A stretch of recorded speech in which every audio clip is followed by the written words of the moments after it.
Welcome to the Deep Dive. Today, we're really digging into something fascinating, the philosophy of music. Yeah, we're going beyond just, this song makes me happy or that one's sad. Exactly. We want to explore the deeper thinking, the structure, the why behind music's power, according to philosophers. And we know you want to get a good handle on this stuff efficiently. So we've gathered some great sources, a glossary, key excerpts on music philosophy. Right. And our mission here is to unpack these sometimes pretty dense philosophical ideas about music. Give you the historical background, the reasoning, but in plain language. We're aiming for those aha moments. So let's dive in. First off, what is the philosophy of music, fundamentally? Well, it's funny. If you grab a cookbook, it doesn't start by defining cooking, right? No, you just expect recipes. Exactly. But with philosophy of music, someone coming to it might not even know what philosophy is, let alone this specific branch. Philosophy often has to define itself first. That self-referential loop. It is. And you can stick philosophy of in front of almost anything, philosophy of, baseball. Yeah, you could. But only certain things like philosophy of science, philosophy of art, philosophy of history become actual established fields. Okay, but that's interesting because people do talk about a philosophy of baseball, don't they? Like, Wee Willie Keeler, hit 'em where they ain't. Right. Or a good defense is the best offense. These sound almost like, truisms. Obvious statements. Yeah, kind of empty on the surface. But they're actually like philosophical axioms in a way. They seem simple, maybe even vacuous, but when you reflect on them, they reveal these foundational principles for how to approach something. Like consequentialism in ethics. Do what turns out best. Sounds obvious, but it's a whole framework. Precisely. So a practice or a subject really becomes ripe for philosophy when it's deeply tangled up with human life, with how we define ourselves. Which explains philosophy of science, morality, these huge areas. Yeah. Baseball, maybe not so much. Not yet, anyway, in that deep sense. So that gives us a starting point. Now, let's look back historically. This connection between music and emotion, it's ancient. Oh, yeah. Orpheus, right. Moving rocks and charming underworld gods with his lyre. Exactly. And Plato was one of the first to really try and systematize it. What was his take? He thought music, and for him, that was mainly singing with lyre accompaniment, monody could actually arouse specific emotions. Oh? Through mimesis or imitation, different musical modes, like Dorian or Lydian, would imitate the sound of someone expressing courage or grief, and hearing that imitation would stir the same feeling in you. So it's like emotional mimicry through sound. In essence, yes. Mm-hmm. Then his student Aristotle agreed on the strong link, but tweaked it slightly. Mm-hmm. Aristotle thought music didn't just imitate the expression of emotion, but represented the emotion itself. And our souls kind of resonated with it, moved in sympathy. He was a bit less clear on the exact how, though. Okay, fast forward quite a bit. Late 16th century, Florence. Yeah. The Camerata. Right, these intellectuals and musicians trying to revive ancient Greek tragedy, which they thought was entirely sung. This led directly to opera. And they picked up on Plato's idea. Sort of. They adopted a version of his arousal theory. They believed music expressed emotion by representing the speaking voice, the rhythm, the pitch contours of someone actually feeling and expressing, say, joy or sorrow, and making the audience feel that was a key goal. So this brings up some useful terms we should probably define. Good idea. We have arousal theories. Music is expressive because it makes us feel things. Mm-hmm. Then dispositional theories, music just has the power, the disposition to make us feel things. And the sympathy mechanism we feel, along with the emotion being expressed, like we identify with it. Right. And you mentioned people often mixed up music being expressive and music making us feel things. Yeah, early on, those were often treated as the same issue. But they're really distinct questions. Can music be sad? And can music make me sad? Not necessarily the same. Okay.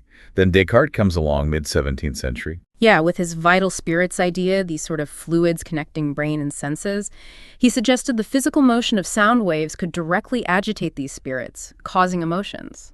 A more physiological explanation then. Not about sympathy. exactly, an alternative mechanism. But the really big shift, arguably, comes with Schopenhauer in the 19th century. Schopenhauer. He had a very different view, didn't he? Totally different. He saw music as a direct copy, a direct objectification of the fundamental cosmic will, this blind, striving force behind everything. For him, music wasn't just imitating emotions. It was the emotions. Or something deeper. Deeper. It reflected the will itself, and because our own emotions are manifestations of that will, music became this incredibly profound art form, expressing the essence of human feeling, bypassing ideas altogether. So the emotion is in the music. Yes. It resides in the music as a representation of the will, and thus human emotions. And crucially, he separated music's expressiveness from its power to move the listener. This was huge, especially for instrumental music. Because suddenly, purely instrumental music, without words, could be seen as incredibly profound. Exactly. It wasn't just pleasant sounds anymore. It could be a direct window onto the nature of reality and feeling. This paved the way for thinking about music in a new way. Which leads us nicely to Edward Hanslick. Late 19th century, his book on musical beauty, very influential. Hugely influential. Hanslick really kicks off what we call musical formalism. He famously put forward his negative thesis. Which what? That the primary purpose, the essence of music, is not to arouse or represent our ordinary, everyday garden variety emotions, happiness, sadness, anger, love, stuff like that. Now, people often get this wrong, right? They think he said music can't make you feel things. Exactly. That wasn't his point. His argument was more subtle. He argued music, as an art form, cannot relevantly arouse or represent these specific emotions. What does relevantly mean there? He meant in a way that's central to its artistic value. He distinguished between, say, someone already overwrought bursting into tears at any music, or your personal memories tied to a song that's irrelevant arousal, versus an emotion supposedly inherent in the music structure intended by the composer. And he was focused mainly on absolute music. Yes, pure instrumental music. No text, no program, no drama telling you what to feel or imagine. Okay, so how did he argue that music can't represent these garden variety emotions effectively? He leaned on a cognitive view of emotions. The idea is that emotions aren't just feelings. They involve beliefs and objects. To feel fear, you need to believe something is dangerous. To feel hope, you need an object you hope for. And music alone can't provide those beliefs or objects. Right. A C major chord doesn't inherently contain the belief that everything will be okay or point to a specific object of happiness. It might feel bright, but it doesn't specify what the happiness is about. That makes sense. What about his argument from disagreement? Ah, yes.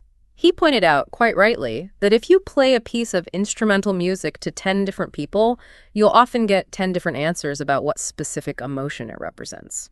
Yeah, that happens all the time. So if people can't agree, how can we say the music reliably represents a specific emotion, like longing for a lost love, or reliably arouses it in everyone? It challenges both representation and arousal theories. Powerful argument.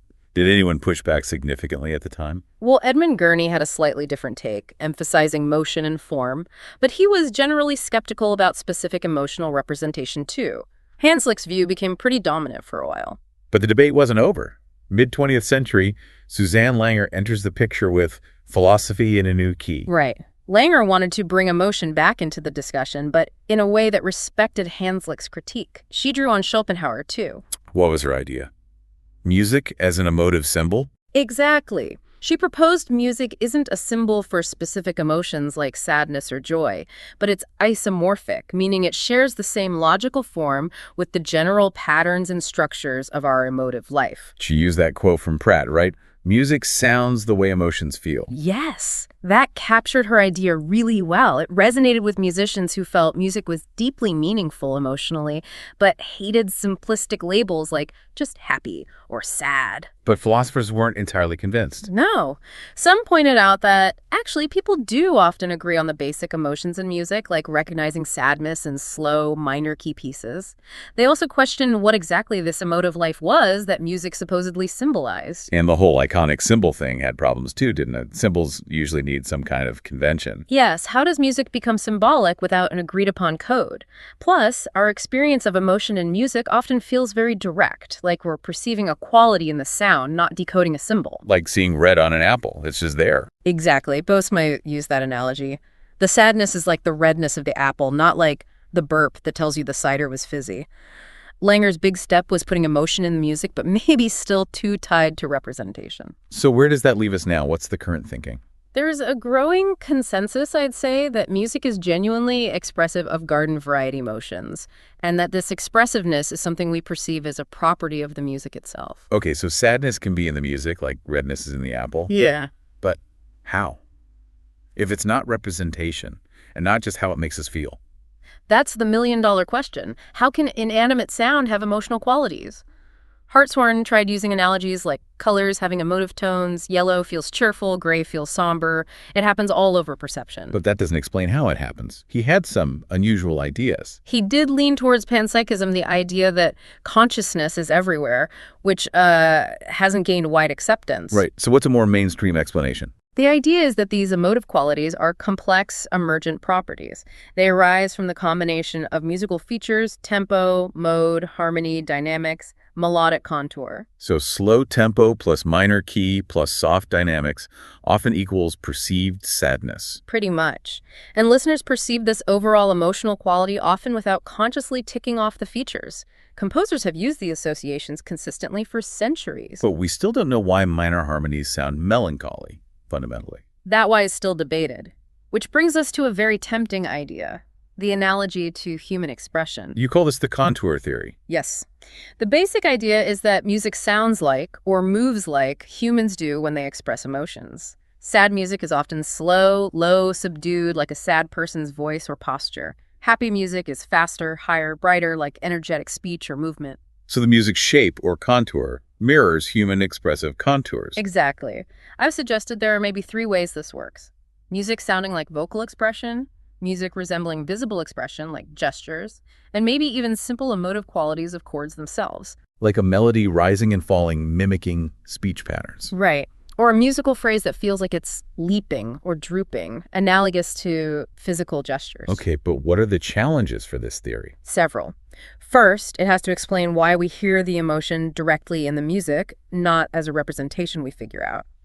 Second, why is resemblance to human expression so significant compared to other sounds or patterns music might resemble?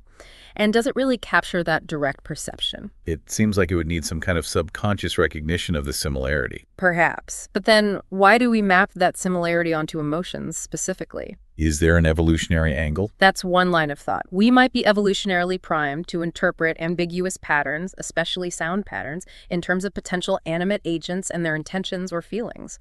It's safer to assume a rustle in the bushes is something dangerous. Better safe than sorry. Right. And recognizing emotional states in others through sound, vocal tone, cries, etc. is obviously crucial for social creatures. Basic emotions even have similar expressions across many mammals. But consciously thinking a shadow might be a predator seems different from just hearing sadness in music. It is different. The mechanism would have to be largely unconscious. And then you have the chords themselves, major, minor, diminished. How do they fit? Yeah. How does a chord have a contour? Well, one idea, maybe a bit far-fetched, is the vertical structure. The minor third is lower than the major third, like sagging. The diminished chord lowers notes further. Or maybe it's their function. That seems more plausible. Diminished chords often sound tense, unstable, needing to resolve that creates restlessness. Minor chords, historically, were also seen as less stable, more active than major. Trying to force these into a simple contour resemblance is tricky. So the contour theory has its appeal, but also some real hurdles. Absolutely. The analogies can feel forced, crossing senses is complex, the proposed psychology is speculative. As Stephen Jay Gould warned about evolutionary arguments, they can become just so stories. Even though I've defended the theory, I have my own qualms. Yet the idea keeps coming back. It does. That connection between music and human expression is just so intuitive. But maybe, for now, we accept the expressive qualities are this black box and examine how they function in music. Okay, let's pivot slightly then. Let's talk about the rise of absolute music and formalism, again, putting it in historical context. You mentioned music used to mean sung music. Primarily, yes. For centuries, the philosophical focus, when it existed, was on music with words. The problem of music, philosophically speaking, really ignites with the rise of purely instrumental music. When did that happen? It really gained steam in the later 18th century. Composers started focusing more on symphonies, concertos, sonatas, quartets, and this music gained social status. But it didn't fit neatly into the dominant artistic theory of the time. Which is based on? Representation. The modern system of the arts, being formulated then, largely viewed art as imitating or representing something nature, human action, emotions. Vocal music fit okay? Yeah. Representing speech or sung emotion. Right. But a Haydn symphony, what was that representing? It wasn't obvious. So philosophers mostly ignored it or gave it superficial interpretations, like Thomas Reid suggesting it was like an animated conversation. Until Kant. Until Kant. His critique of judgment was huge. He shifted the focus in aesthetics to judgments based on subjective feeling, but feelings we expect others to share. The agreeable versus the beautiful. Exactly. The agreeable is just personal pleasure. I like this wine. The beautiful involves a judgment we think should be universal. And how do we arrive at that? Through disinterestedness. Right. You set aside your personal interests, what the object is conceptually, whether it's useful or even exists, and you focus purely on its form and how that form engages your mental faculty specifically, the free play of imagination and understanding. That free play feels good, and because we share those faculties, we expect others to agree on the beauty. What about art, specifically? Kant thought fine art, the product of genius, combines this formal beauty with deep content aesthetic ideas, which are representations that stimulate thought but can't be fully captured by a single concept. He also distinguished the beautiful form from mere sensory charm. So where did absolute music fit in for Kant? This is key. He thought instrumental music could definitely possess formal beauty. He called it a beautiful play of sensations, appreciating its structure, but he felt it lacked the aesthetic ideas, the deep conceptual content. So beautiful form, but maybe shallow content. Kind of. He saw it more as pleasant entertainment, relaxing the body through its play of sensations, rather than fully engaging the mind like poetry or painting could. He didn't quite rank it as a full-fledged fine art because of this lack of conceptual depth. But crucially, he located its beauty in its form. Precisely. That's the seed of formalism. He isolated the beauty of absolute music in its formal properties, independent of representing specific emotions or concepts. Hanslick, then, is like the nurturing parent of formalism. He knew music intimately and built on that Kantian seed. With his tonally moving forms. Yes, that famous phrase. It echoes Kant, but is more musically grounded. He used analogies like arabesques in decoration or the shifting patterns in a kaleidoscope dynamic, structured forms appreciated for their own sake. But he insisted it wasn't just random pretty sounds. No, definitely not just ear-pleasing play of tones. He stressed that music has sense and logic, purely musical sense and logic. It's like a language we can't translate, a picture with no specific subject, but still coherent and meaningful in musical terms. Syntax without semantics. That's a great way to put it. It has grammatical rules, structure, a sense of progression, tension, release. Think of how a Beethoven theme develops, but without referring to anything outside itself. And Gurney built on this too. Yes, Edmund Gurney, in The Power of Sound, really dug into this formalist idea. He talked about ideal motion, how we follow the unfolding of a melody, the sense of necessary connection between notes, the feeling of rightness in its progression. His historical views might be debatable now, but his analysis of musical form itself is very insightful. So Kant, Hanslick, Gurney, they really laid the groundwork for appreciating music on its own terms, focusing on its structure. Absolutely. They gave us the tools to talk about music not just based on how it makes us feel, but based on its internal architecture, its patterns, its purely musical logic and beauty.